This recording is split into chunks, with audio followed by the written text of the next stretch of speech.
Hola, buenos días. Bienvenidos a esta nueva edición de los Coloquios Curie. Este acto va a estar presidido por el vicepresidente de Investigación Científica y Técnica, José María Martel.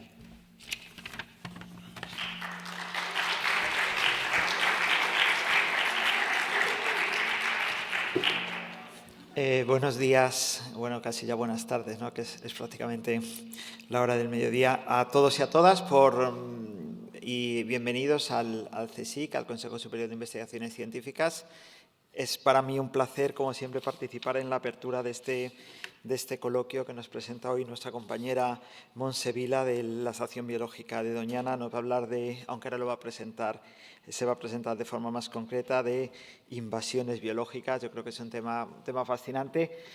Como siempre, como le decía a los organizadores, es un placer poder abrir este coloquio, no solo por la calidad de estos coloquios que siempre traen a conferenciantes de primer nivel y con temas siempre muy variados y muy interesantes, sino también porque yo creo que este coloquio está ya institucionalizado como uno de los eventos del campus que tiene una atracción de talento juvenil que es importante. Es un placer poder ver a las nuevas generaciones o poder alimentar a estos jóvenes de bachillerato o de secundaria que vienen aquí a aprender sobre ciencia y poder contribuir a una de las misiones que tenemos en el Consejo Superior de Investigaciones Científicas, que es el fomento de la ciencia, la divulgación de la ciencia y el acercamiento de la ciencia a la ciudadanía. La presidenta del CSIC hoy no ha podido estar en este acto, que también es otro de los que me consta siempre que puede intenta asistir, porque tenía un compromiso previo fuera de Madrid. Y por mi parte, poco más. Yo creo que todos vamos a disfrutar mucho de la conferencia y estamos aquí para aprender sobre invasiones biológicas. Muchas gracias.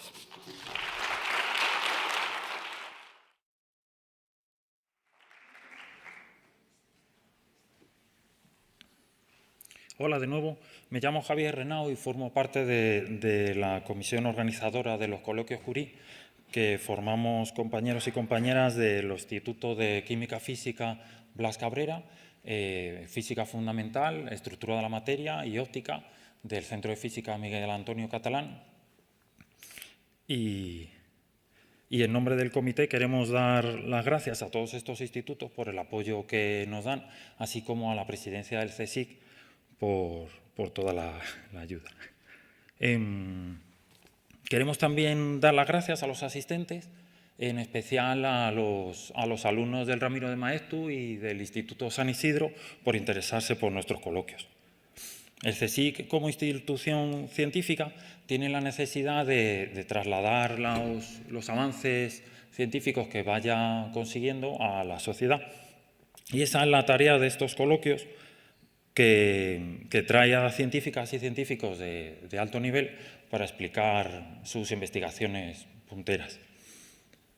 El área de especialización de nuestra ponente de hoy son las especies exóticas invasoras, el estudio de por qué consiguen invadir otros ecosistemas, qué áreas están más afectadas y qué consecuencias tienen para la sociedad y para los ecosistemas que invaden. Montserrat Vila es profesora de investigación de CSIC en la Estación Biológica de Doñana, de la que fue directora del año 2012 al 2015. También es la presidenta del Grupo de Trabajo Europeo sobre Invasiones Biológicas y miembro científico de la Plataforma Intergubernamental sobre Biodiversidad y Servicios de los Ecosistemas, donde participa en la realización de un diagnóstico global sobre los impactos de las invasiones en todos los aspectos socioeconómicos. Montserrat estudió la licenciatura de Biología y el doctorado en la Universidad Autónoma de Barcelona y tras ello hizo el postdoctorado en la Universidad de Berkeley, en California, volviendo después a ocupar distintos puestos de la universidad hasta que en el 2006 entró como investigadora en la Estación Biológica de Doñana. La Estación Biológica de Doñana es un instituto de CSIC dedicado a la comprensión desde el punto de vista evolutivo de la forma en que se genera la biodiversidad, la forma en que ésta se mantiene o se deteriora y las consecuencias de su pérdida o las posibilidades de su conservación y restauración. Por último, Montserrat Vila es autora de más de 200 publicaciones científicas de alto nivel y entre sus premios más recientes destaca el Premio Nacional de Investigación Alejandro Malaspina en el área de Ciencia y Tecnología de los Recursos Naturales, Premio Mercer Award de la Ecological Society of America y el North-South Prize del Consejo de Europa como participante de la red de expertos medioambientales y el cambio climático y ambiental. Y ya os dejo con Montserrat.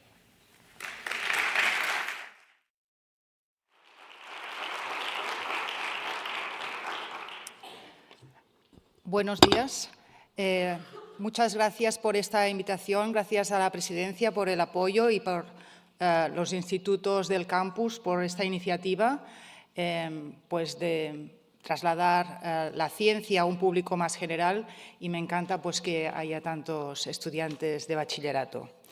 Os voy a hablar sobre las invasiones biológicas, que seguramente ya sabéis más o menos de qué va, pero me gustaría pues daros unas pinceladas de algunos aspectos que quizá son menos conocidos, más allá de que la cotorra es exótica, etcétera. Que, por cierto, me ha encantado la presentación. Y tal como veis, esta primera presentación mía, hay algunas de estas especies. La cotorra, que es muy común aquí en Madrid, y luego siempre muestro, esto lo voy cambiando porque cada vez tenemos nuevas especies. Por ejemplo, el mapache ya es una especie que está totalmente establecida en las Baleares. Es ya dificilísimo de erradicar, ya no se va a intentar. Tenemos el siluro, este pez tan grande, que es de origen centroeuropeo y se introducía pues, para la pesca deportiva.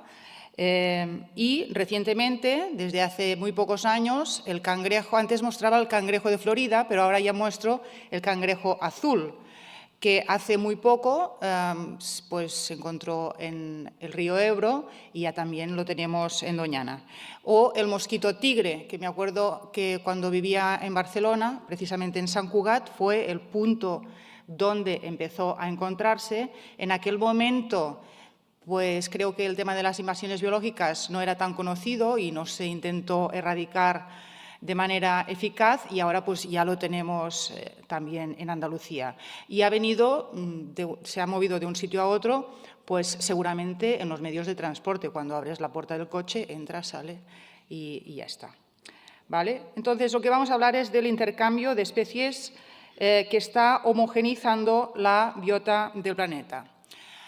Hay un poco de confusión terminológica y a ver si lo aclaro un poco. Tenemos que las invasiones biológicas son especies que son exóticas, que introducimos desde una región biogeográfica hacia otras de manera, promovida por los humanos. Estas especies no podrían hacerlo por su capacidad de dispersión natural, ¿de acuerdo?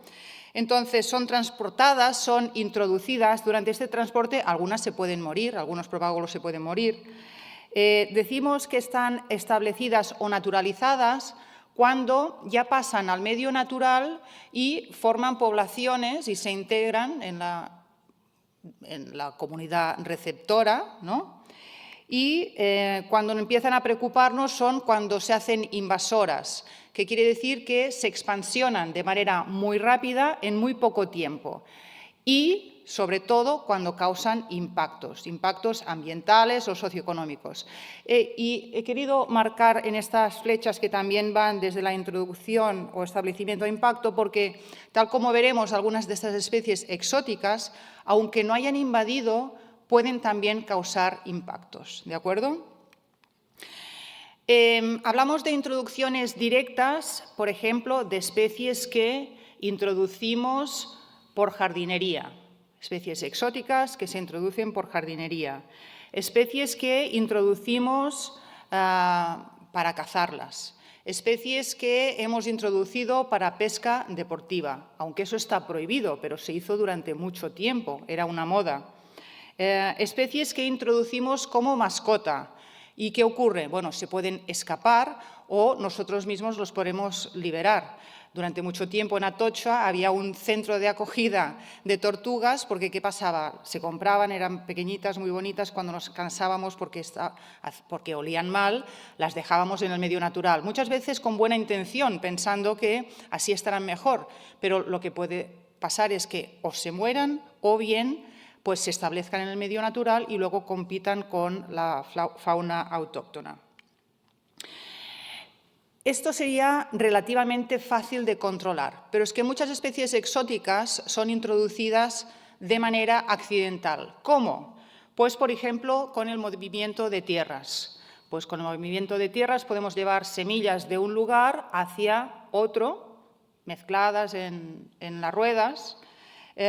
Muchas especies también pueden ser introducidas como malas hierbas en las semillas mismas de las especies de las cosechas, y así es como vamos trasladando las hierbas exóticas de un campo hacia otro. Aquí os muestro unas ruedas porque posiblemente el mosquito tigre vino precisamente sus larvas en esas pequeñas charcas que se forman en las ruedas. Y, muy importante, las introducciones accidentales que son provocadas por las grandes infraestructuras que ponen en contacto distintas regiones biogeográficas. Por ejemplo, canalizaciones. Cuando se dice, pues vamos a conectar este río con este otro, sabemos que la fauna y la flora de una cuenca pues, se va a introducir a la otra. Os muestro aquí una imagen del canal de Suez y pues, cómo pueden ser introducidas las especies pegadas en el casco del barco o bien en las aguas de lastre. Cuando se intercambian las aguas, bueno, cuando se coge agua y se deja en otra región. Para las plantas exóticas, que es el campo que más estudio, pues si tenemos en cuenta las especies que tenemos en España, exóticas establecidas, que serían unas 1000, la mayor parte de ellas han sido introducidas por jardinería, es la vía más común, como plantas ornamentales. Otras por agricultura. Muchas veces son especies que se cultivaban hace mucho tiempo y ahora ya no. Por silvicultura también, y tendríamos el caso del eucalipto. No voy a entrar en el debate del eucalipto si es invasor, si es útil o no. Es una especie muy útil porque la madera es útil, pero es una especie invasora, sobre todo en Galicia.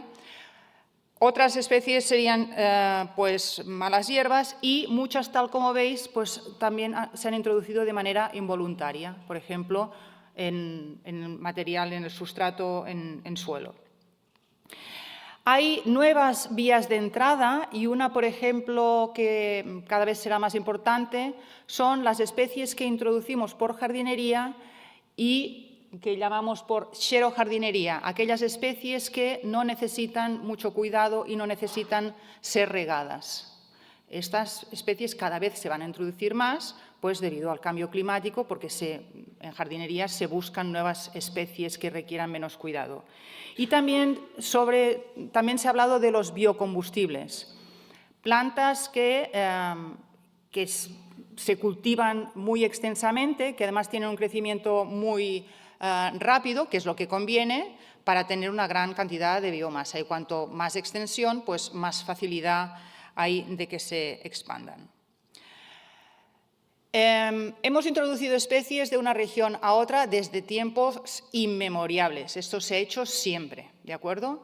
Pero ¿cuándo se dio esta gran homogenización? Esta gran homogenización se dio, podemos decir, con el descubrimiento y con la colonización por parte de los europeos de otras regiones. Este libro, Imperialismo ecológico, lo que muestra es que los europeos no solo colonizaron de una manera militar otras regiones, sino que lo hicieron de manera ecológica, porque llevaron de manera voluntaria y también accidental muchas especies de Europa.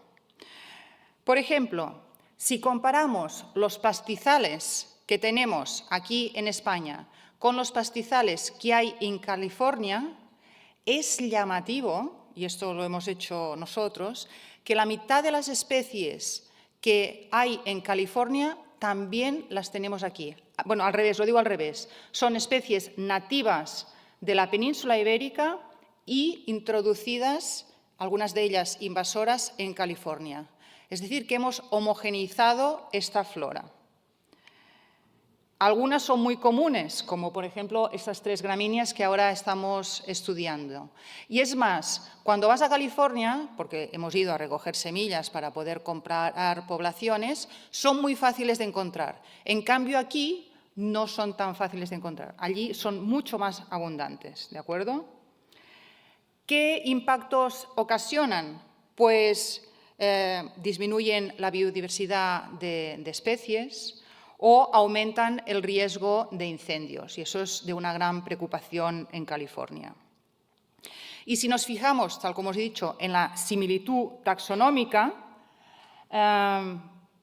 tendríamos en gris y negro poblaciones, distintas parcelas de California y en color las de España. Fijaros que hay mucha disparidad entre unas y otras, pero hay algunas comunidades de California que se parecen en su composición de la flora más a las de España que a las mismas de California. ¿De acuerdo? Bueno, tal como os he dicho, las rutas marítimas, por ejemplo, si pensamos en el siglo XIX, pues eran muy sencillas. Europa proporcionaba productos manufacturados y nos llegaban de las otras regiones materias primas. Y estas eran las principales rutas. Pero ¿qué pasa ahora? Esto es solo si nos fijamos en las rutas marítimas, ¿vale? Por tanto, estamos introduciendo muchas más especies. ¿Cuáles son las preguntas principales que se están investigando? Pues, por un lado, ¿qué factores son los que promueven las invasiones a gran escala? Otra pregunta es, cuando una especie introducida llega a una comunidad nueva, ¿qué factores determinan su éxito? Y tercera pregunta, muy importante, ¿qué impactos ocasionan? Que en realidad es por los impactos que ocasionan que nos preocupan desde el punto de vista de la conservación.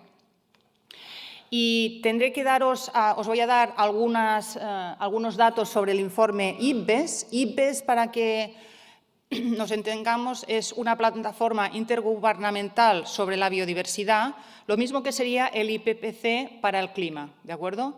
Entonces, recientemente, hace unos meses, hemos publicado un informe global sobre un diagnóstico de las invasiones biológicas a nivel global y os voy a mostrar algunos datos. Estos serían algunos de estos datos. Para diferentes grupos taxonómicos, arriba tenéis mamíferos, pájaros y peces, cada línea sería un continente y, tal como veis, hay diferencias entre continentes, pero es un no parar. Hay un aumento exponencial del establecimiento de especies exóticas. Hemos cuantificado que al menos son 37.000 y que cada año hay 200 nuevas especies que se establecen al año. Nuevas, es decir, que no es que haya un pool de especies exóticas que se van moviendo de un continente a otro o de un país a otro, sino que especies que no se sabía que pudieran ser invasoras pasan a serlo, ¿de acuerdo? Si nos fijamos en el caso de Europa, la riqueza, esto es para plantas, es un trabajo que hicimos ya hace tiempo, vemos que el grado de invasión no es homogéneo, ¿vale? O sea, en rojo serían zonas más invadidas y en verde menos invadidas. Y la pregunta es, ¿a qué se debe esta diferencia en el grado de invasión? ¿Vale? Pues si lo investigamos, alguien puede decir, pues hay zonas climáticas más propensas a tener más especies invasoras que otras. Sí, ciertamente, y esto sería el círculo de la izquierda, el clima explica un 17% de esta variación, pero un factor muy importante son los factores humanos, que sería el círculo de la derecha. Zonas donde hay más densidad de población y más densidad también de infraestructuras, son zonas más invadidas. Y luego, un factor muy importante geográfico es la insularidad. Las islas, por lo general, son más invadidas que las zonas homólogas continentales, son mucho más vulnerables. Las islas que se han estudiado más son las islas Hawái, unas islas tropicales donde hay muchas plantas ornamentales que se han plantado ahí y han pasado a ser invasoras. Pero esto, tened en cuenta que las islas son pues, más vulnerables a las invasiones. Los factores socioeconómicos son los motores de la entrada de nuevas especies. Esto es para la isla de Córcega y es de una revista muy sencilla, pero me gusta mucho, porque aquí veis dos puntos de inflexión, ¿verdad?, de la densidad de plantas. La primera se debe a la época en que el gobierno francés decidió modernizar y desarrollar la isla. Entonces, bueno, hubo mucha gente que se fue a vivir a Córcega, se construyó una línea de tren y esto, pues, ¿qué supuso? Movimiento de productos, de mercancías y de gente y, por tanto, la entrada de especies. Y el otro punto de inflexión, que también coincidiría bastante con España, es el boom turístico. El boom turístico, pues, es más desarrollo, más construcción de segundas residencias, más jardinería, más rotondas, etcétera, y, por tanto, pues, un mayor aumento. Es decir, que los países en general también, con una mayor renta per cápita, más desarrollados, pues, tienen muchas más especies que países menos desarrollados. En cuanto a cómo está España, esto gracias al informe IPBES, ya lo sabemos ahora, pues España está en la media. El número de especies exóticas que tiene es más o menos como la media de muchos países. Pero es muy llamativo, en los azules son para las zonas marinas, el mar Mediterráneo está muy invadido. Esto sí, mucho más que la media general. ¿Y por qué? Pues por el Canal de Suez. Hay una tropicalización del Mediterráneo, lo que se está llamando, pues porque se está calentando y además porque hay un flujo unidireccional de especies desde el Mar Rojo hacia el Mar Mediterráneo. Y tal como veis aquí en la gráfica, y ahora no sé si sabré hacerlo del circulito, sí, ¿vale? Pues hay este aumento que con el tiempo pues ha aumentado muchísimo. Ya son casi 500 las especies que han pasado por el Canal de Suez y están en el Mediterráneo. Muchas de estas especies se están... A ver, ahora... bien. Muchas de estas especies están en la costa levantina, en lo que sería la costa del Líbano, Israel. Pero, bueno, tiempo al tiempo, pues cada vez se irán desplazando más hacia la península ibérica.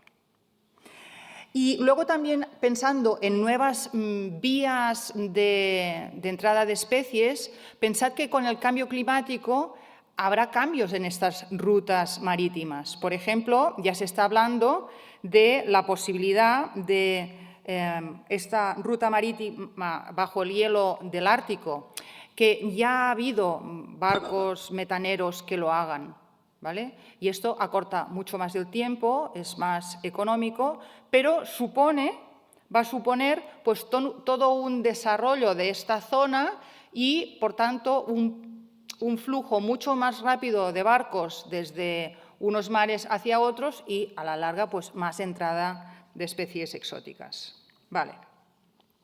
Esto en cuanto a los grandes motores que favorecen la entrada de especies. Una vez una especie, una planta, llega a una comunidad de una región nueva, alguien podría pensar que, no sé, que alguien se la come o que las especies que hay compiten con ella y que pues, se muere, ¿no? Entonces, ¿cuáles son los factores ecológicos que propician el éxito de esta especie introducida? Son de tres tipos, ¿vale? Por un lado, hay especies que tienen mayor potencial invasor. Esto se refiere a características que tiene de su ciclo de vida que favorecen que sea invasora.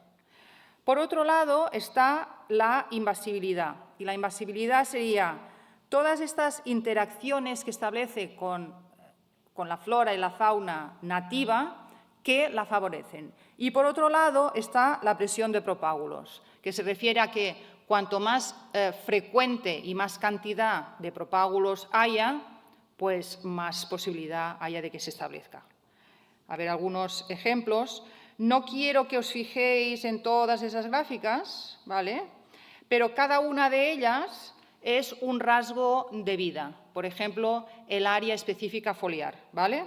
Y esto es si comparamos especies exóticas y especies nativas de estas praderas invadidas que os he dicho de California, pues claramente las especies exóticas tienen una mayor eficiencia en el uso de recursos. Ya os digo, no voy a ir gráfica por gráfica, pero quedaros con esa idea. En el caso de las plantas, pues tienen características pues, que las favorece. Ahora, por ejemplo, tenemos un experimento que comparamos la misma especie, poblaciones de California y poblaciones de aquí de España, y que lo veo cada día. O sea, las poblaciones, los individuos de las poblaciones de California han empezado a florecer antes, tienen las espigas más altas y, por tanto, se podrán dispersar más, producen más semillas y vamos a ver también si hay diferencias en los rasgos. Por tanto, depende de características intrínsecas de ellas mismas, ¿no?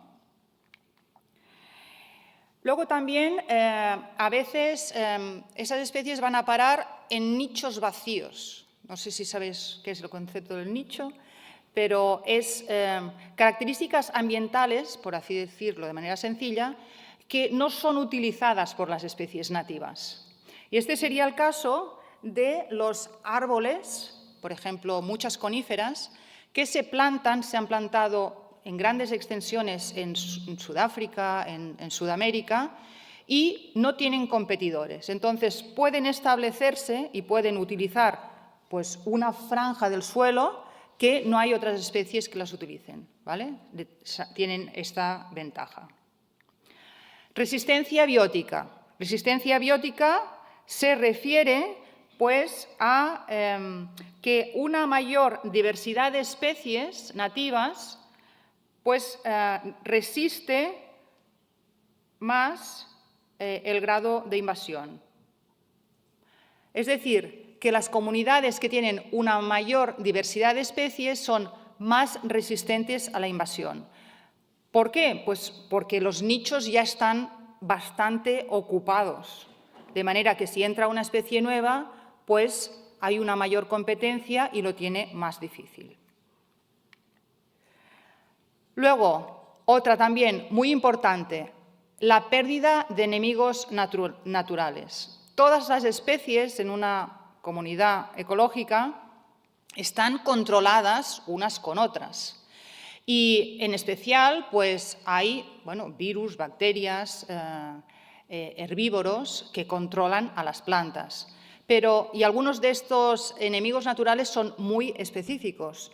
¿Qué ocurre si tú llevas una especie, hablo de plantas, una especie en un lugar donde ha estado controlada a otro sitio donde no tiene estos enemigos naturales? Pues que puede campar a sus anchas, ¿de acuerdo?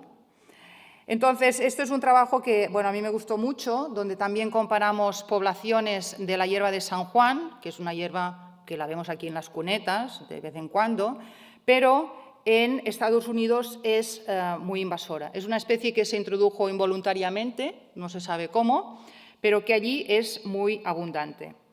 Si comparamos poblaciones de aquí de Europa y de Estados Unidos, también de Canadá, pues vemos que en la zona nativa las poblaciones son muy pequeñas y aquí os muestro una cuneta, pues un individuo aquí y otro allí. Pero si vas a Estados Unidos, las poblaciones son mucho más grandes. También hemos visto que el grado de herbivoría es mucho mayor aquí, en la zona nativa, donde un 70% de las poblaciones ves que las plantas están comidas, que en la zona introducida, donde las hojas están enteritas, o sea, están muy bien, muy sanas. No solo el grado de herbivoría es distinto, sino que también aquí, en España, donde la especie es nativa, ves muchas veces la planta muerta por hongos. En cambio, allí ese fenómeno nunca se ve, ¿vale? Y si vamos más allá y hacemos un experimento y comparamos individuos de la zona de introducción y de la zona nativa y vemos, por ejemplo, los compuestos secundarios que son los que son tóxicos para los herbívoros, hay diferencias. Vemos que las poblaciones nativas tienen muchos más, en este caso es hipericina, mucho más compuesto secundario, porque tiene que defenderse. En cambio, las poblaciones introducidas ya no tienen que defenderse. Entonces, muchas de esas especies, como ya no tienen que defenderse, los metabolitos secundarios los pueden gastar la energía en crecimiento y en reproducción. Bueno, aquí os pongo el hipérico porque es el hipérico que es antidepresivo. Lo podéis comprar en el Lidl esto. Pues es esta misma sustancia la que resulta tóxica para los herbívoros, ¿vale? Entonces, las plantas introducidas, como tienen menos enemigos naturales, ya no tienen que invertir en defensas y pueden crecer más y producir más semillas. Otro factor de invasibilidad es que, pues claro, una especie nueva se encuentra aquí con muchas especies nativas que la pueden ayudar. Y este sería el caso de las opuntias. Pues el fruto de opuntia aquí se lo come los conejos, las gaviotas, los lagartos, los jabalíes, los zorros, etc. Es decir, que hay especies nativas que ayudan a su dispersión. Bueno, a ver, no, me he pasado aquí. Bueno, y en cuanto a la importancia de la presión de propágulos, aquí tenéis un mapa de España con la densidad de especies exóticas y veis que hay zonas más invadidas que otras, ¿vale? Alguien puede pensar pues, que a lo mejor las zonas blancas o las zonas verdes con menos especies es que no se han muestreado, pero a mí me resulta extraño que en Madrid, con tanta tradición botánica, con tantas universidades, tantos centros de investigación, no se haya explorado el terreno. Creo que sí, ¿vale? Entonces, ¿por qué hay más en las zonas de costa? Y eso es bastante antiguo, este mapa, ¿eh? Pues es una cuestión de, si miramos qué características favorecen que haya más en unas u otras o cuáles son las variables más correlacionadas, por una parte es la densidad de población, unas condiciones climáticas que sean buenas y un gran también desarrollo de infraestructuras. Y sobre todo, lo que es muy importante es el tiempo de residencia. Ya sé que hay una gran variación, ¿vale? Aquí tenéis el tiempo de residencia de las especies y aquí el número de celdas que ocupa. Ya sé que hay mucha variación, pero las especies que hace poco tiempo que se han introducido tienen menos posibilidad de ocupar menos espacio, ¿vale? En cambio, las especies que hace más tiempo que se han introducido, algunas de ellas alcanzarán más. Y sobre todo, deciros que en el caso de las plantas, las que están más ocupando más espacio son aquellas de las que se dispersan por el viento. En cuanto al tiempo de residencia, pues bueno, en este otro estudio, este sería el tiempo de abandono de campos de cultivo que están cerca de una zona muy invadida por el plumón de la pampa, pues cuanto más tiempo hace que el campo está abandonado, pues evidentemente más densidad hay. O sea, es muy importante la presión de propágulos. Una misma especie que tiene poco potencial invasor, si se introduce muchas veces, pues acabará siendo más invasora que otra que pudiera tener potencial invasor. Es decir, que hay que tenerlo también todo en cuenta. Vale. Impactos. Impactos en la naturaleza. Y luego hablaremos de otro tipo. Pues la lista es inmensa. Por ejemplo, se puede dar hibridación entre una especie introducida y una especie nativa del mismo género. Puede ser que puedan reproducirse y que estos híbridos pues, sean muy invasores y que además tiendan, digamos, las generaciones, las F1, pues reproducirse más con los individuos introducidos que con los nativos. Y eso es lo que se ha dado con las malvasías. De manera que la malvasía que tenemos, cabeciblanca, que es una especie bastante rara, casi que su pool genético quedaba reducido pues, porque no se podía reproducir. Competencia. Y aquí os muestro pues, uno de los impactos de las cotorras argentinas en el Parque de María Luisa. En el Parque de María Luisa hay una población muy importante de un murciélago, el nóctulo gigante, es una especie muy vulnerable, que cumple una función muy importante, que es la del control de los mosquitos, y resulta que la cotorra le gustan los mismos sitios para hacer el nido. Entonces es muy agresiva y compite muchísimo. Mientras que pues, la población de cotorras ha ido aumentando, pues la de murciélagos ha ido disminuyendo y esto aún es cada vez peor. Depredación, bueno, aquí solo con esas imágenes creo que ya se ve. Lo del pez grande que se come al pez pequeño, pues es así. Y esto sobre todo es muy importante en las islas. En las islas hay la fauna muchas veces es como naif a la depredación. Por ejemplo, aquí os muestro unas especies del kiwi de Nueva Zelanda que casi no, que tiene unas alas pero muy imperfectas de manera que no puede volar. Entonces, cualquier entrada de depredador, como pueden ser ratas, pues es nefasto porque, bueno, no pueden escaparse. Entonces, la depredación puede ser, sobre todo, muy importante en sistemas de islas. Disminución de la diversidad de especies, y aquí se ve muy bien la introducción de Carpobrotus, esta planta sudafricana que le hemos plantado en las zonas de costa, muchísimos sitios. Este es un proyecto europeo que tuvimos hace tiempo. Cada equipo se ocupaba de una isla y comparaba zonas invadidas y no invadidas, y vimos claramente pues, que bueno, las zonas invadidas pues, siempre tienen una disminución de la diversidad de especies. Alteración de las redes tróficas, a veces en sentidos opuestos.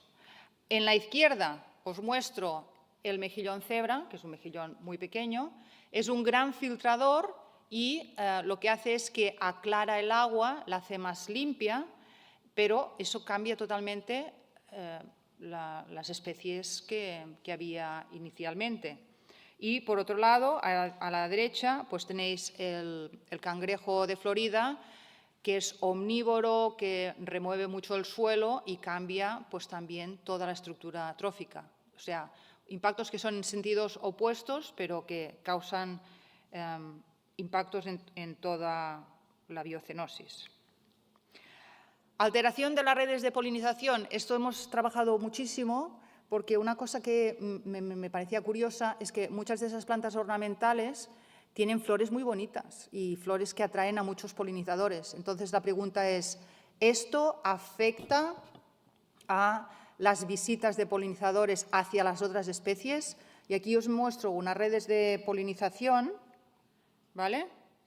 O sea, aquí tendríais a la izquierda tendríais distintas especies de grupos de polinizadores y a la derecha tenéis las plantas, en rojo se marca la planta exótica y lo que veis en esta red de polinización es que la especie exótica, la roja, está muy bien integrada, ¿vale? O sea, está visitada por muchos polinizadores y la pregunta es, ¿esto afecta a las plantas nativas? Pues sí, y puede afectar de manera opuesta. Puede que los polinizadores solo vayan a la especie exótica y dejen de lado las nativas, o al revés, puede que tengan un efecto magnético y las especies nativas también se vean más visitadas, ¿de acuerdo? Pero en cualquier caso, cambian completamente esta red planta-polinización.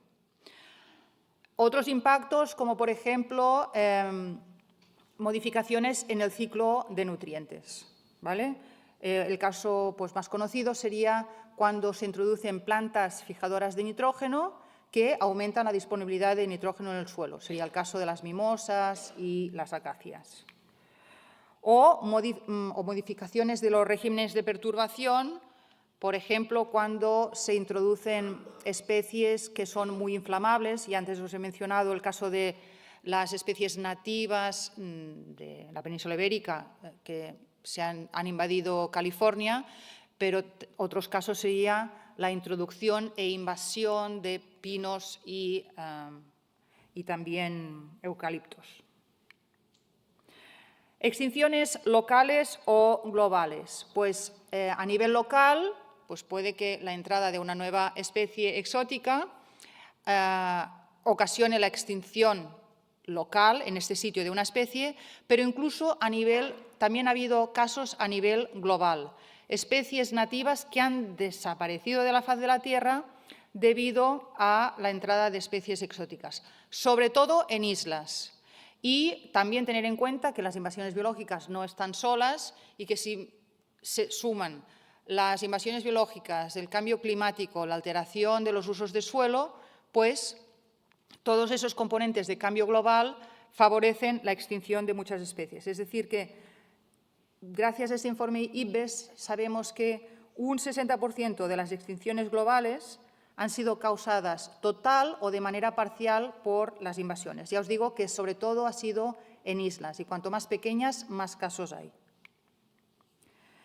Y ya entraríamos, aparte de los impactos a nivel de la naturaleza, impactos en los servicios ambientales, es decir, a los servicios que nos proporciona la naturaleza a los humanos. Por ejemplo, la regulación de agua. Aquí tenemos el caso del Guadiana, ¿no? ¿Dónde está?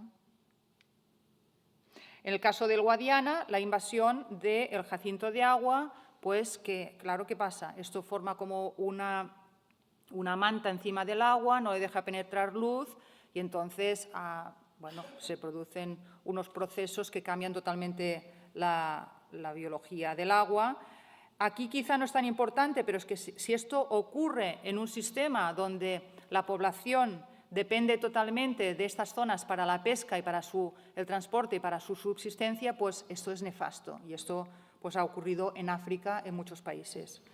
Pérdida del hábitat. Aquí tenéis un elefante en Sudáfrica, en una sabana invadida por Opuntia. Y luego, pues muchos impactos, por ejemplo, bueno, en la producción animal o en pestes y plagas agrícolas, o aquí tenéis el caso del mejillón cebra, que también ocasiona un impacto socioeconómico importante, puesto que los mejillones se ponen en los sistemas de refrigeración, en las hélices, etcétera, pues esto es un gran problema. Luego también impactos que son en nuestra calidad de vida. Muchas de esas especies son alergógenas. Y si comparamos la alergia producida por especies nativas y exóticas, lo que vemos es que las especies, esta sería la semana del máximo del polen, las especies nativas, el máximo del polen sería pues, el mes de abril y en cambio el de las especies exóticas es antes. Eso quiere decir que la gente que es alérgica al polen de muchas especies, la ventana en la cual va a tener alergia es mucho más grande debido a estas especies. Y muchas de estas especies no son ni invasoras. Bueno, en el caso de la acacia sí y del ailanto también, pero hay otras especies exóticas que no son invasoras, son introducidas, pero bueno, no son invasoras, como por ejemplo el ciprés o la casuarina o el plátano o la morera, ¿vale? O sea, eso es lo que os decía antes, que no solo pueden causar impactos siendo invasoras, sino también introducidas. Por tanto, es un impacto importante en la salud pública. Otro impacto que pueden ocasionar es que algunas de esas especies pueden ser bien portadoras de agentes infecciosos, pues porque son reservorios o vectores, ¿vale? Y esto, pues bueno, se da en algunos mamíferos, ¿no? y algunos insectos. Entonces, se puede dar este paso de el agente que además se transmite desde la especie reservorio, eso lo hemos visto con el COVID, ¿no? Desde la especie exótica a la especie nativa. Y, bueno, pues esto es importante tenerlo en cuenta. Y luego otros impactos en la calidad de vida, en bienes que son materiales y también inmateriales. Por ejemplo, el impacto que puedan tener estético. Aquí os muestro bueno, varios casos. Uno sería pues unas ruinas pues, que están pues, invadidas por ailanto, el picudo rojo que ataca a las palmeras o muchos otros casos de seguridad. Quizá a nivel europeo, en un mundo desarrollado, no hay muchos casos de estos, pero cuando hicimos un análisis de IPBES y miras en poblaciones indígenas que depende su día a día mucho más del medio natural, nos encontramos con muchos más casos de estos, sobre todo casos de seguridad. Y tener en cuenta pues, que muchas de esas especies tienen impactos múltiples. Esto es bastante reciente, de los últimos años. Esta alga asiática, que empezó a encontrarse en el estrecho de Gibraltar, pues es que ya está en todo el estrecho de Gibraltar. Entonces, ¿qué impactos tiene? Por un lado, evidentemente, en la fauna del mar. Luego, pues la alga hasta que se enreda en las redes y ocasiona pues, un impacto en las pesquerías y luego también un impacto en el turismo. Pues hay playas que están tan sucias donde la gente ya no puede ir. Los costes de daños y de gestión no van a la par. O sea, los daños son mucho más grandes que los de gestión. Este número, el de 423 billones, a mí no me dice nada porque soy muy mala en los números, pero comparativamente podemos hacer una comparación. Si comparamos los daños de las invasiones biológicas con otros desastres naturales, el de las invasiones biológicas es mucho más importante que la de los terremotos y de las tormentas, por ejemplo, a nivel mundial. Y sobre todo, sería causado por impactos de invertebrados, seguido de vertebrados, pero bueno, las plantas también. Sobre el proceso de invasión y gestión, pues lo que tendríamos que hacer a nivel de gestión, o lo que se hace, si se hace bien, es lo mismo que en el caso de una epidemia. Es prácticamente lo mismo. Tenemos un transporte, una introducción, un establecimiento y una dispersión. Esto sería para las invasiones biológicas. Y si pensamos en las epidemias sanitarias, el proceso es un poco el mismo, ¿no? Tenemos una exposición a la gente, una infección en tu cuerpo, la transmisión y la expansión epidémica. Pues en cada una de estas etapas, la gestión tiene que ser distinta, ¿no? Tenemos que hacer una prevención, una detección temprana, un control y erradicación y un manejo a largo plazo. O sea, es lo mismo, ¿vale? Una cosa es a nivel de salud pública y otra es a nivel de salud ambiental. También es importante hacer análisis de riesgo, un trabajo en el cual, bueno, esto es una tesis reciente, pues se ha mirado qué plantas se comercializan y qué plantas tenemos en los parques urbanos de España y ver pues, qué especies de estas tienen potencial invasor.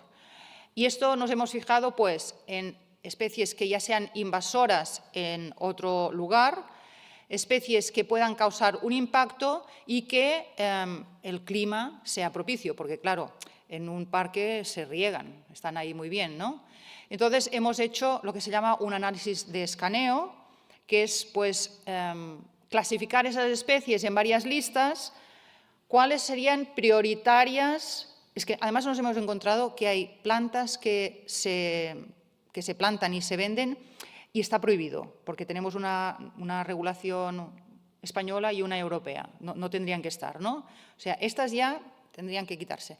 Pero además hay especies que tienen mucho potencial invasor, y las hemos clasificado en varias listas, y también, para que no nos digan que somos muy negativos, también tenemos una lista que le hemos llamado una lista verde, que son aquellas plantas que no creemos que tengan potencial invasor. Por ejemplo, os voy a decir una, el Ficus benjamina. El Ficus benjamina no sabemos que sea invasora en ningún sitio, no pensamos que pudiera establecerse y causar impacto, ¿vale? Pero esto es un caso, pero hay muchas de ellas que no deberíamos estar plantándolas porque tienen mucho potencial invasor y además tienen mucho interés social. Os he dicho que hay una legislación española. España fue uno de los primeros países europeos con una legislación sobre invasiones biológicas, junto con Portugal. Esto no quiere decir que la gente lo sepa y esté muy implementada, pero, bueno, existe. Y luego hay también una regulación europea. Hay una lista de especies donde se ha realizado un análisis exhaustivo de análisis de riesgo y esas especies, pues, no deberían comercializarse, no deberían entrar en el país, tiene que haber una prevención para que no entren, tiene que haber una detección temprana, tiene que saberse dónde están y tiene que haber una acción proactiva de eliminarlas donde estén. Pero, según este informe IPBES, no todo es Europa y hay un 83% de los países del mundo que no tienen ningún tipo de gestión ni interés para regular su entrada y la invasión y, bueno, un 45% no invierten nada en su gestión. Como mensajes finales, pues me gustaría que quedara claro esto. Pues que las actividades humanas han alterado la distribución biogeográfica de las especies, que no todas las especies exóticas son invasoras, solo un 10%, más o menos, pueden ser invasoras y causar impactos no solo ecológicos ambientales, sino también en nuestra calidad de vida, que las interacciones bióticas juegan un papel muy importante en el éxito de estas invasiones, es decir, no es que las especies nativas estén aquí haciendo frente a las especies invasoras, sino que se integran en la comunidad muy fácilmente. Las regiones y los hábitats más invadidos son los que también reciben más propágulos, ¿de acuerdo? Y, sobre todo, que las actividades socioeconómicas actuales son las que van a determinar qué especies y en qué lugares vamos a tener más especies exóticas en el futuro. Y algunas recomendaciones que son a nivel individual lo que podemos hacer. Pues, si es posible, utilizar plantas ornamentales nativas y si utilizamos exóticas, pues no tirar los restos de poda en cualquier sitio, hacerlo en los contenedores, ¿vale? Esto es muy típico en la zona. ¿Por qué? En las zonas costeras. ¿Por qué hay más especies invasoras en las zonas costeras? Pues porque todos los restos de poda van siempre hacia las zonas naturales, ¿no? Luego, no abandones a tu mascota. Bueno, no compres especies que están reguladas y no puedes, está prohibido hacerlo, pero es que ahora por Internet puedes comprar huevos, larvas, de todo. Pero si lo haces, que no debes hacerlo, no las abandones, ¿no? Ya no por ellas, sino por el impacto que puedan causar. Luego, consume productos locales de proximidad, porque, claro, por ejemplo, con la fruta. Yo ahora pregunto a gente por la época de la fruta. ¿Tú sabes cuándo es la época de tener ciruelas o la época de melones? Hay gente que no lo sabe. O sea, antes sabías que los melones venían a final de verano. Sabías que los albaricoques eran a principio de verano. Las cerezas, 15 días, punto. Y ahora hay de todo siempre, ¿vale? Incluso tomates que la producción de tomates que tenemos en España es impresionante, a veces tenemos tomates de otros países y todo el año. Entonces, bueno, pues consumir productos locales, así entrarán menos pestes, menos plagas, habrá menos trasiego y no solo productos naturales, ¿no?, sino de todo tipo. Cuanto menos movimiento haya de contenedores y de barcos, pues menos posibilidad de entrada de especies. Y luego, como hay mucha gente joven, que a lo mejor están muy aficionados a juegos y a aplicaciones, pues esta es una aplicación, pero hay muchas en lo cual pues tú puedes detectar especies invasoras y subirlas, y así los que hacemos investigación y hay gente aficionada a la ciencia ciudadana, pues puede tener registros de la expansión de especies pues en la península. Bueno, y pues muchas gracias por atender y si tenéis preguntas, pues encantada a ver si las puedo resolver.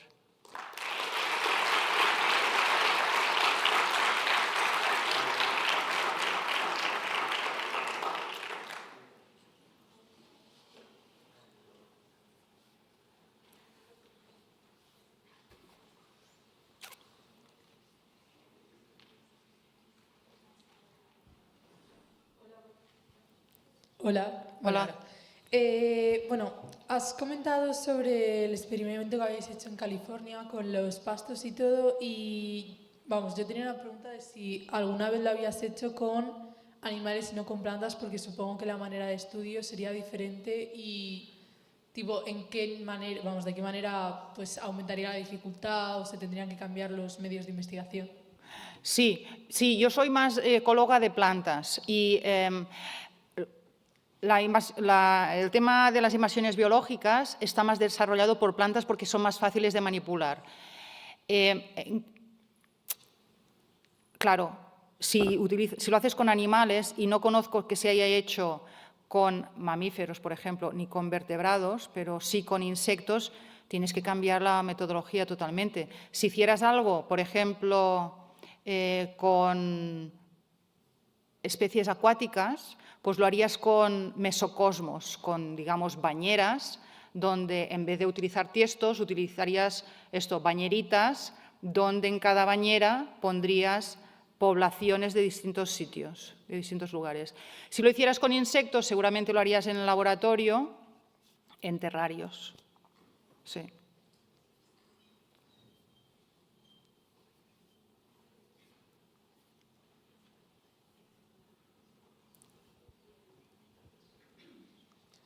Hola.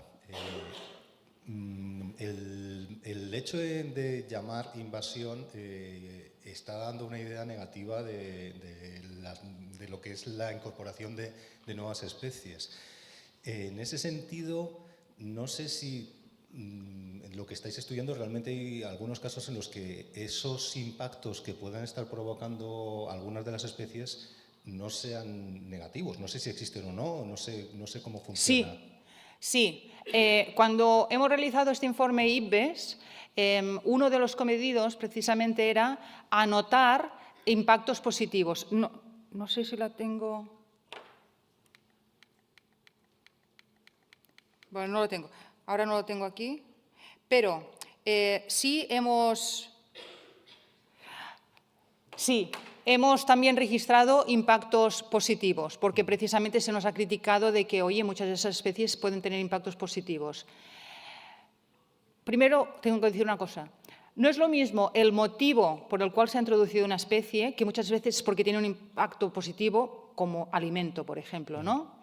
O como ocio, bueno, en el caso de la pesca deportiva, que esto puede reportar mucho dinero para la zona. Sino la pregunta es, cuando esta especie se escapa de donde se supone que tiene que estar, ocasiona impactos positivos o negativos, y algunas especies sí que causan impactos positivos para otras especies. Por ejemplo, el cangrejo americano, pues se lo comen los moritos, las ardeidas, las garzas. Entonces, es un impacto positivo para estas especies y no, en cambio, es un impacto negativísimo para los anfibios. Vale. Sí. Lo hemos registrado. y podría decirte los tantos por cientos, pero aún así los impactos positivos son menores que los negativos. También puede ser que los positivos se registren menos. Pero el caso es que hay un cambio a nivel de comunidad. Puede que se favorezca a una especie y perjudique a otra.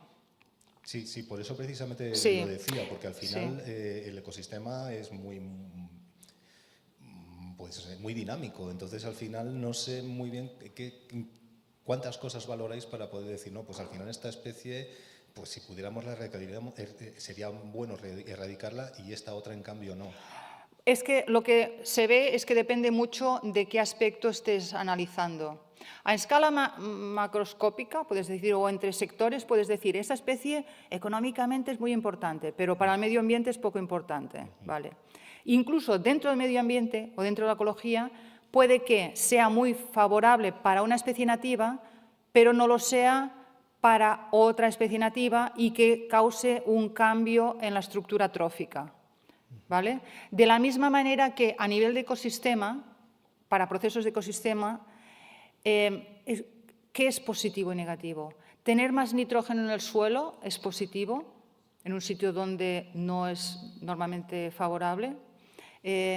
Tener más hierro en el suelo o menos es positivo, o tener el pH más alto o más bajo, eso no tiene una valoración científica. Hay un cambio, pero no podemos decir que sea positivo o negativo. Gracias.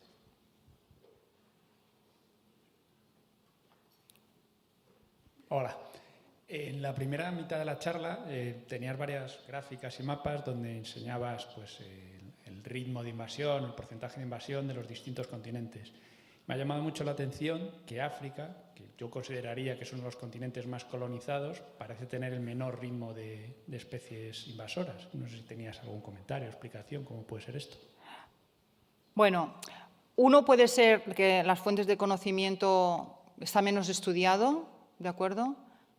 Puede ser que esté menos estudiado, pero lo que sí que está claro es que, a ver, el trasiego de mercancías que hay en muchos países de África es mucho menor que en el puerto de Ámsterdam, ¿sabes?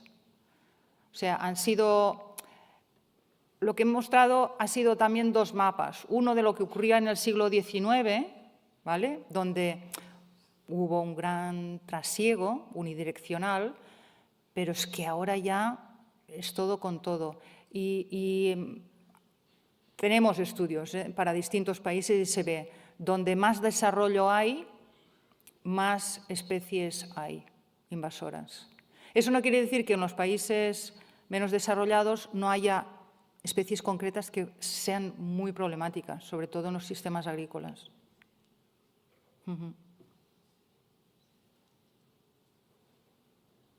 Hola. Sí. En línea con la pregunta anterior, que claro, cada impacto varía, a unas especies le beneficia, a otras no. ¿Cómo se establece el límite de una especie que es introducida? ¿Cómo se define como, bueno, ahora ya es invasora? Ya. Sí, esto es un criterio experto. Incluso se ha intentado hacerlo de manera, no sé cómo decirte. Por ejemplo, se decía de plantas, pues aquellas especies que en 5 años han alcanzado pues una dispersión de no sé cuántos metros es invasora, pero es criterio experto.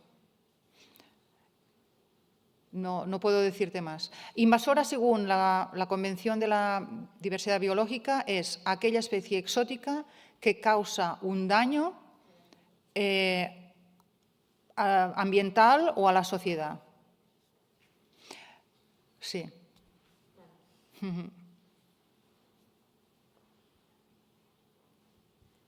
Gracias, Montserrat, por tu charla. Yo quería preguntarte un poco por la perspectiva de la reversibilidad. Es decir, ¿hay alguna posibilidad, en algún caso concreto que sea muy problemático, de poder revertir la situación o es algo con lo que ya hay que convivir? Bueno, yo creo que tenemos que convivir con ello, pero hay algún caso que sí se ha podido revertir, al menos a nivel local. Sobre todo en los casos cuando se actúa a nivel ya muy inicial. Pero si no, es muy difícil. Pero lo que hay que hacer es prevenir. Claro, es que es lo fundamental.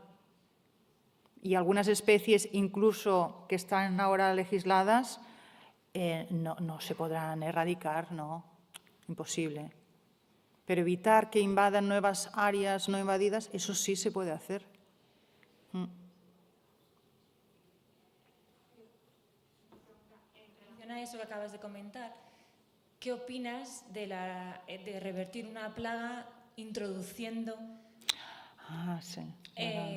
O sea, yo conozco varios casos en los que se ha hecho introducir un hongo específico de la planta, de la lantana, por ejemplo, o algo así. ¿Qué opinas de eso y si es más problemático o no?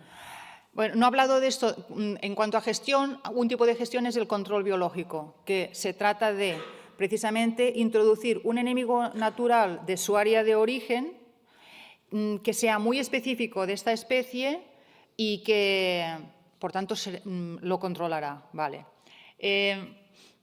Soy ambivalente, no tengo una idea clara. Esto se hace mucho en Australia, en Nueva Zelanda, en Estados Unidos. En Europa era tema tabú, aun si en agricultura se hace, porque se introducen muchas bacterias que controlan plagas, ¿vale? Pero en el medio natural es como un tema que no está muy bien visto, ¿vale? Yo creo que hay que hacerlo bien, evidentemente, y que puede ser efectivo para cuando una especie interesa erradicarla de un área muy amplia y que los beneficios superarán los prejuicios que pueda haber. Por ejemplo, en el caso del jacinto de agua. Yo creo que el jacinto de agua será imposible hacerlo manualmente, por más hume que vaya al Guadiana a hacerlo y lo veamos en la televisión. Esto no se podrá hacer. Pero sabemos que hay un insecto capaz de controlar la especie y eso en África ha funcionado en algún caso. Si realmente interesa hacerlo, pues habrá que hacer un análisis bien hecho y se puede hacer. Pero no soy partidaria de, tal como se ha hecho en Nueva Zelanda y Australia, y de meter de todo, hongos, insectos, porque muchas veces muchas especies de control biológico se han vuelto también invasoras. Entonces, bueno, no tengo una idea clara.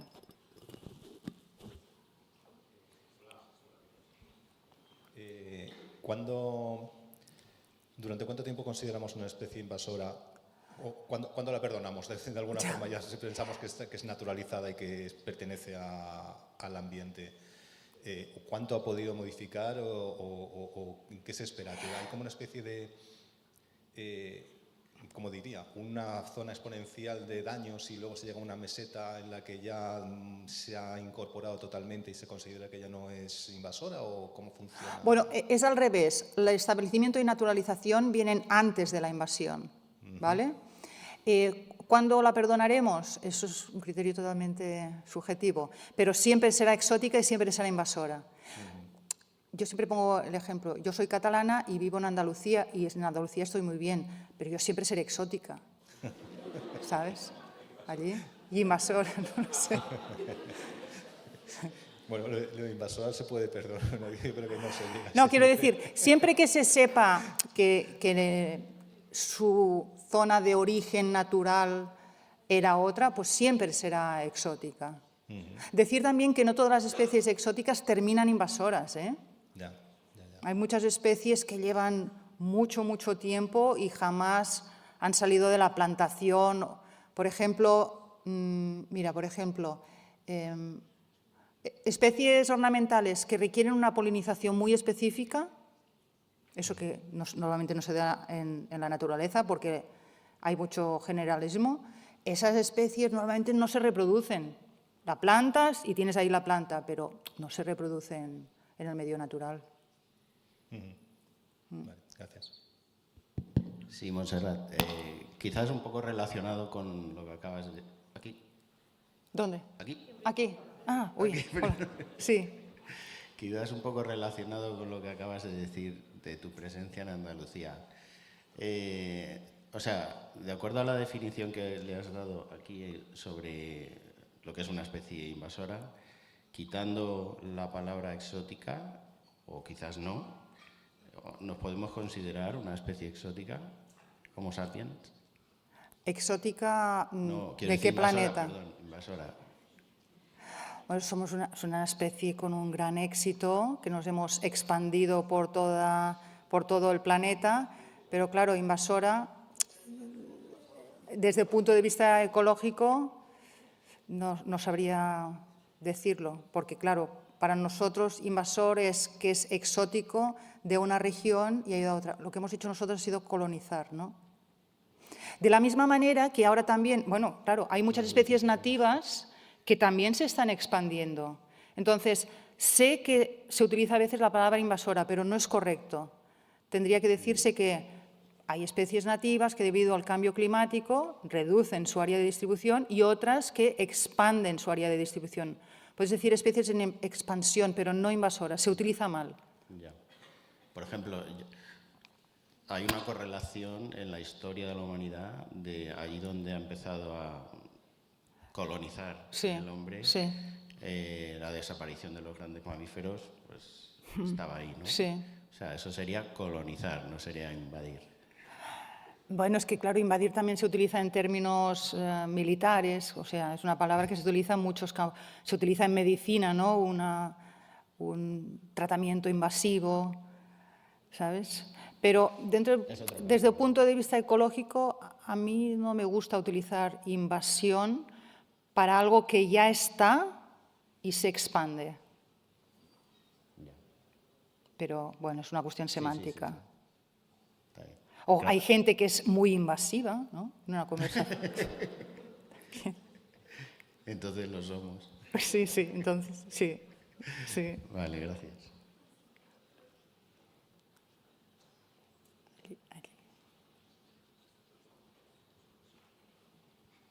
Hola. Me gustaría preguntarte, he visto que hacías que había como un 1,2% del informe de extinciones que estarían atribuidas a microorganismos. ¿No crees que eso puede estar subestimado? ¿Sobre? Sobre la desaparición de especies. O sea, que se han tenido en cuenta, me imagino, temas de patógenos y todo eso, pero... ¿Subestimado o subestimado? Sí. Mira, el tema de microorganismos es un tema que a mitad de informe, ese informe estuvimos trabajando más de 1000 personas durante 4 años, ¿vale? El tema de microorganismos al principio no se tocaba, pero luego nos pilló a mitad el COVID y entonces dijeron, es muy importante tener en cuenta también los microorganismos. Entonces, el análisis que se ha hecho por microorganismos no es muy exhaustivo. Seguramente se ha subestimado. Y en ese mismo sentido también cuando las especies invaden también traen su propio microbioma. Claro. Eso lo consideraríamos también como un efecto, ¿no? Secundario. Claro, sí, especies que son... No he contado quizá muy bien la gráfica aquella. Evidentemente, muchas especies de estas exóticas, el problema no son ellas mismas, sino los patógenos que llevan. Y eso ha pasado, por ejemplo, con los cangrejos. Y con algunos anfibios también.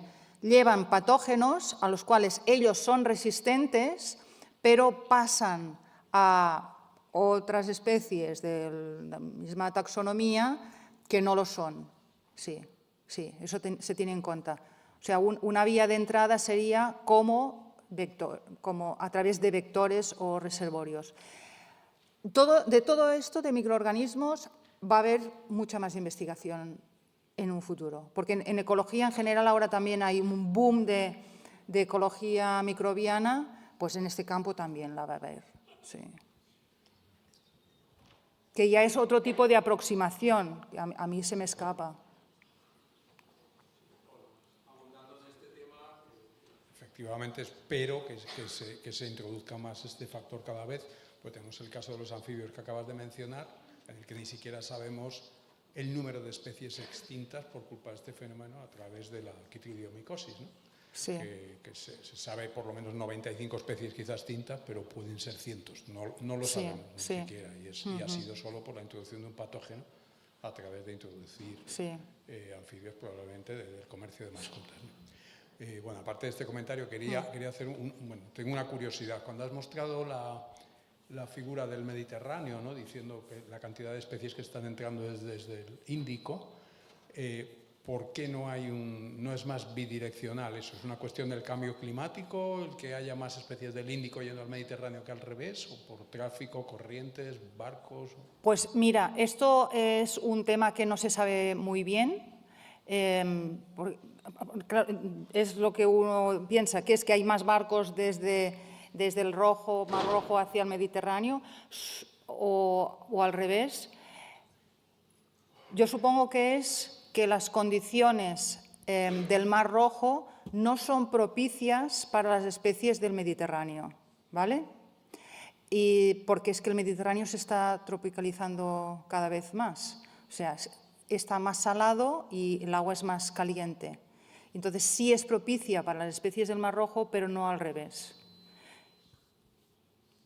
Pero estos flujos unidireccionales no solo son debidos a condiciones ambientales, muchas veces responden a fenómenos históricos. Por ejemplo, en el caso de la colonización europea, los países que fueron colonizados por los portugueses, los españoles, los holandeses, comparten una flora común, ¿vale? Según cómo fueron los flujos de la gente.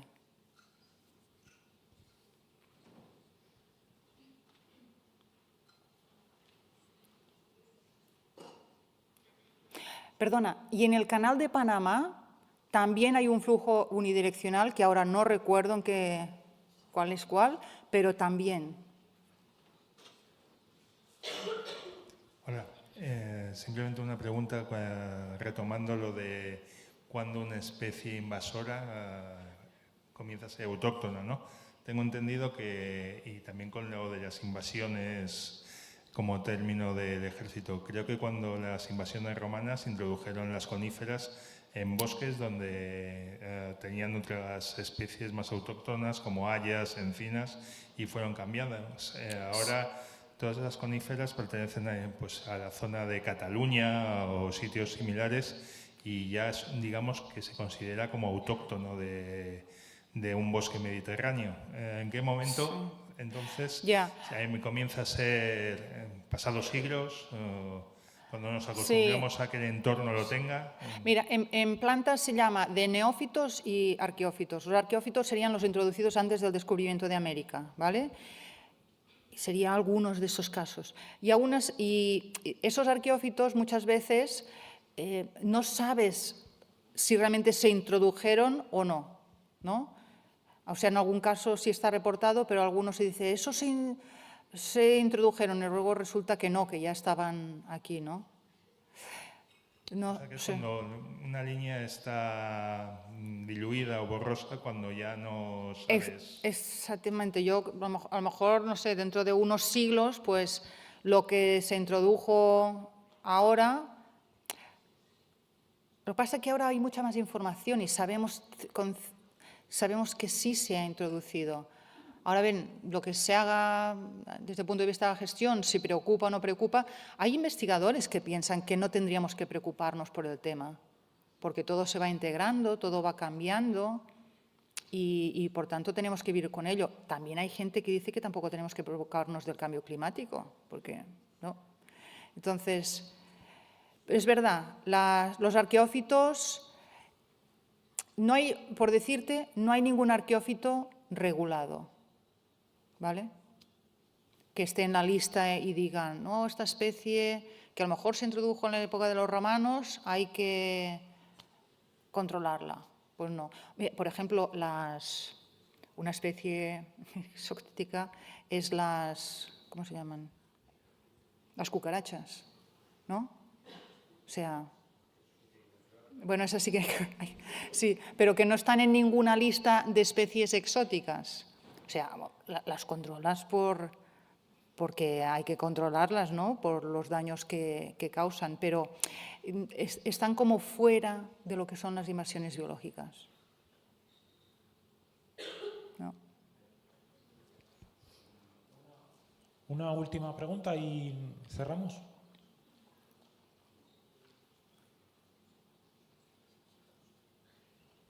Bueno, pues muchas gracias por... Muchas gracias.